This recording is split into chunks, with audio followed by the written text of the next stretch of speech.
Hey, I'm golf broadcaster Matt Adams. The updated and expanded second edition of my book, The Golf Round I'll Never Forget, Golf's Biggest Stars Recall Their Finest Moments, is now available. Readers can expect to march with Arnie's Army at the 1960 U.S. Open, relive Jack Nicklaus's remarkable 1986 Masters win, and be amazed by the Tiger Slam. The Golf Round I'll Never Forget, Golf's Biggest Stars Recall Their Finest Moments. Pick it up where fine books sold, including BarnesandNoble.com and Amazon.com.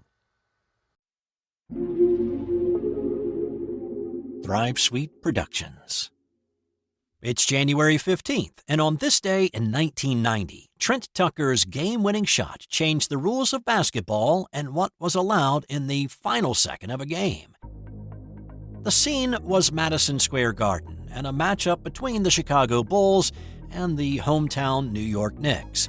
The game was tied with a tenth of a second on the clock, and the Knicks were inbounding the ball in front of their own bench.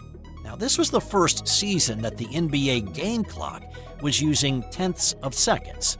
The Knicks' Mark Jackson inbounded the ball to Trent Tucker directly in front of him, who then turned and fired a three. Just after the horn sounded and the clock went to triple zeros, the high arcing shot dropped through the net, and the Knicks celebrated the game winner and then sprinted to the locker room after the 109-106 victory. Bulls head coach Phil Jackson was not happy, saying, "You can't shoot a shot in that amount of time." And of course, he's correct. The clock operator started the clock late, which allowed for the additional time Tucker needed to launch the shot.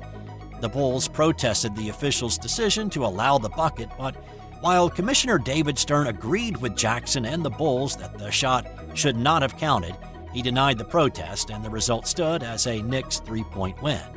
What resulted was the Trent Tucker rule, which in essence says that you cannot take a shot with less than 3/10 of a second on the clock.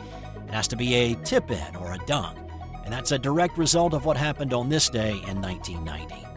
Also, in 1997, Dennis Rodman kicked videographer Eugene Amos in the groin after falling over Amos's feet. The NBA fined Rodman $25,000 and suspended him for 11 games. It cost him an additional $200,000 to settle with Amos out of court. In 1967, Green Bay beat Kansas City in the first ever Super Bowl, and in 1878, Harvard's Fred Thayer applied for a patent for the first baseball catcher's mask. His prototype had been modified from a fencing mask. That's all for today. Thanks for stopping by and giving this episode a listen. If you like the show and have a brief moment, how about leaving a 5-star review and a comment on Apple Podcasts? That would be greatly appreciated. Also, check out the show notes for other ways to help the show. Have a great rest of your day, and I'll be back tomorrow with another This Day in Sports History. Hey there, sports history fan. This is Arnie Chapman, a.k.a. the Football History Dude. And I hope that you enjoyed this recent episode presented by the Sports History Network and were able to learn some good old-fashioned sports history knowledge nuggets. I started the Sports History Network back in 2020 with the mission to help podcasters find a community of like-minded sports history nerds, as well as helping aspiring podcasters to start their own shows.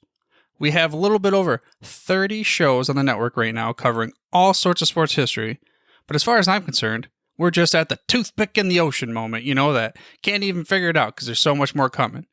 We wanted to create the ultimate headquarters for sports yesteryear, starting with Podcast Network and our website, but we're going to continue to move into other mediums as well. And here's the cool part, because we want you to be part of our team.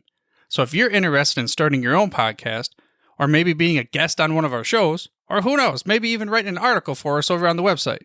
Seriously, all you gotta do is reach out to us on the contact page over at sportshistorynetwork.com. You can be as technologically savvy as a Neanderthal tapping on a stone trying to figure out this whole hieroglyphics thing back in the day.